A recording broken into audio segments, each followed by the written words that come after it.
உருட்டு உன் வாய் உருட்டு என்னத்தையா சொல்லு. என்னத்த உருட்டுனாங்க? ஆமா, அம்மா இருக்கிறப்ப பொண்டாட்டி பேச்ச கேட்டா பொண்டாட்டி தாசன்றீங்க, பொண்டாட்டி இருக்கிறப்ப அம்மா பேச்ச கேட்டா அம்மா பிள்ளைன்றீங்க.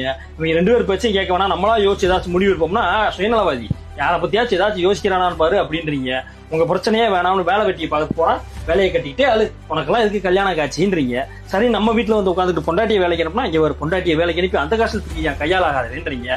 சரி, பொண்டாட்டியை வேலைக்கு போறான்னு வீட்டுல வச்சுக்கிட்டா இங்க பாரு அந்த பிள்ளை இஷ்டத்துக்கு இருக்க போறான்னா எப்படி குடும்பப்படுத்தினா பாரு குடும்பக்காரன் அப்படின்றீங்க. உங்க சங்காத்தமே வேணாம்னு குழந்தைய கொஞ்சலான்னு போனா கொஞ்சம் குழந்தையும் கெடுத்துருன்றீங்க. சரின்னு கொஞ்சம் தள்ளி இருந்தா அப்படியே இருந்துக்க, குழந்தைய கொஞ்சம் கூட என்ன ஏதுன்னு கேட்டுறாத, வேலைன்னே இரு, உனக்கெல்லாம் இதுக்கு குழந்தை குட்டியா அப்படின்றீங்க.